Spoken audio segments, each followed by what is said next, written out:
The fourth generation Integra, also known as the RSX, stateside started production in 2001, ended in 2006.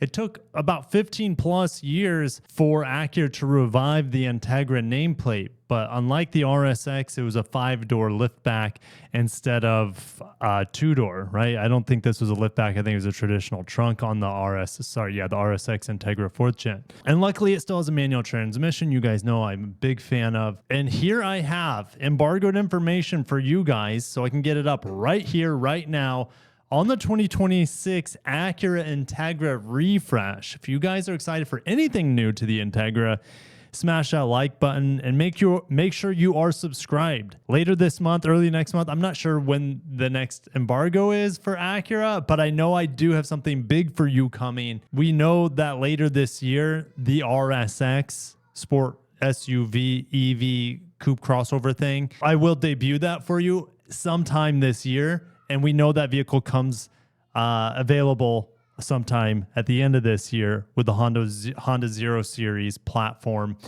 for EVs, gigacasting, or they call it mega casting. You're going to have the Osmo OS. But anyways, this is all about the Integra today. One of these cool changes, and you may hate it, you may love it, is the optional color matched grille here.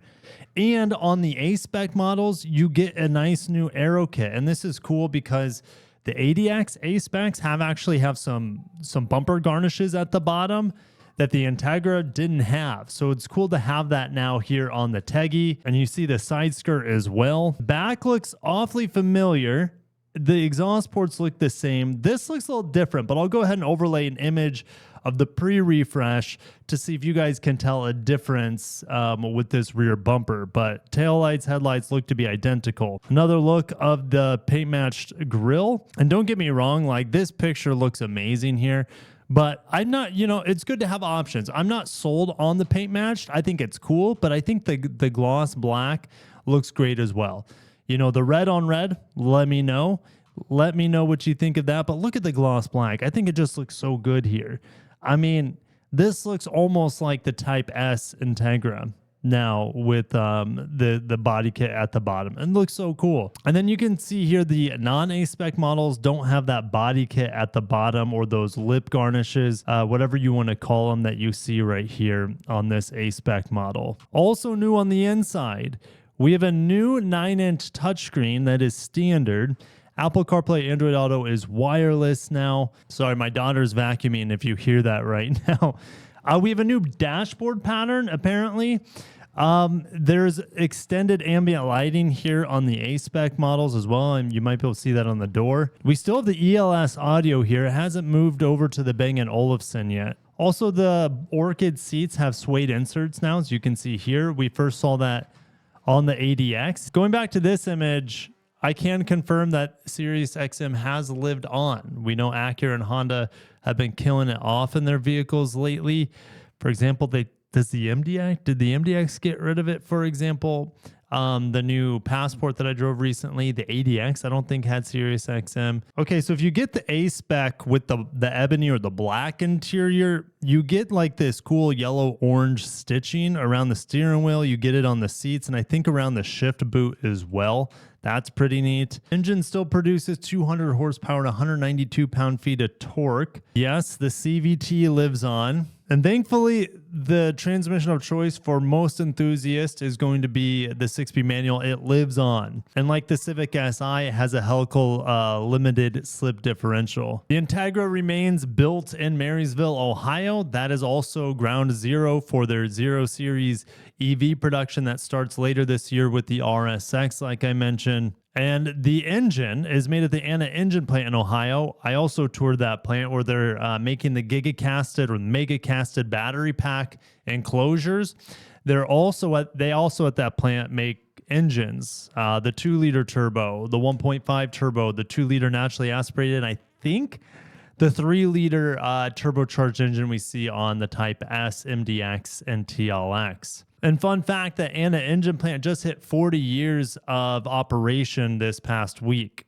And these new Integras for 2026 model year will be arriving at dealers later next month, so late August. Acura still is claiming 40% of retail sales in this segment. So if we look at the first half of Acura so far in the United States, their cars are down 24%. All right, if we focus in on the Integra's role here, even though Acura still claims 40% of this segment, the segment is apparently shrinking because Integra is down about 27% on the year.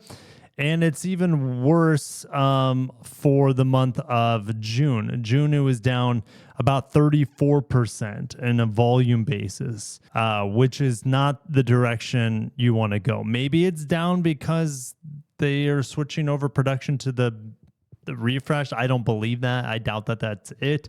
I just think that this segment is shrinking on the premium end, and the Civic is so darn good, and the Integra is a fancier Civic that, and the Integra is lacking something important here, which the Civic now has. All right. Looking at Integras in my area, all right, I would only be looking at the manuals. The CVT, when I drove the ADX recently, CVT is just not good enough in this segment. I also drove an Audi A3/S3 earlier this year, and that vehicle did not have a CVT. It had a way better gearbox. And if Acura just had a formidable gearbox in here that didn't feel like an Econo box, it would be so much better. Okay, but unfortunately, the average automatic Integra, even the A-Specs, have a CVT.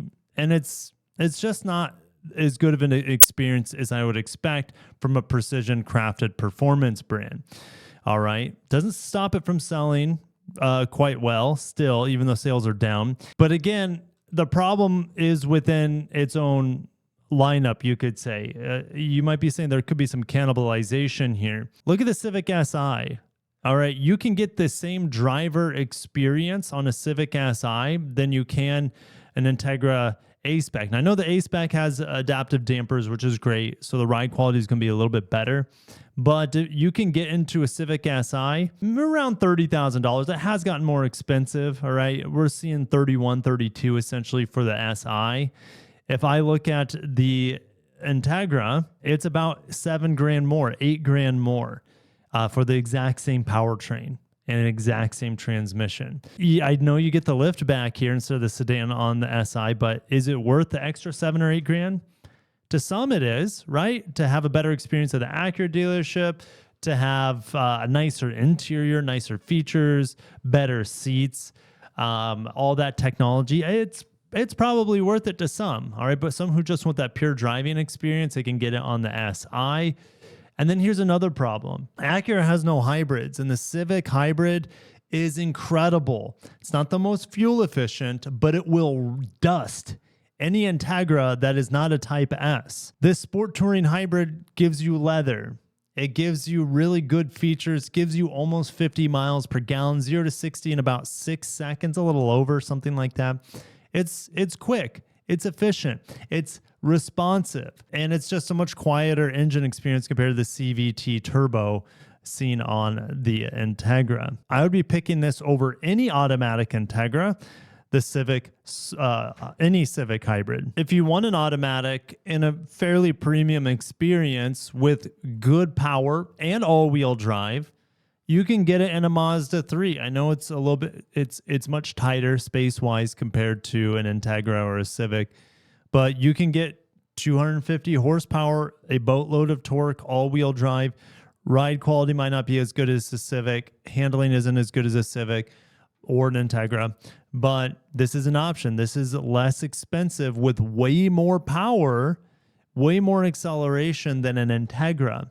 And that's hard to swallow for me personally. It's like, man, if the Integra just had a detuned 2-liter as an option, doesn't need to be the standard powertrain, but a detuned 2-liter to be an in-between of the A-Spec and the Type S. There's nothing in between, unfortunately. And I feel like Honda/Acura could really fill that out to make sure they don't get beat by a Mazda. That's just the way it is, though. And it's unfortunate. The Integra gets updated for 2025, 2026 model year with mainly some cool exterior styling and a new touchscreen. Those are the big changes.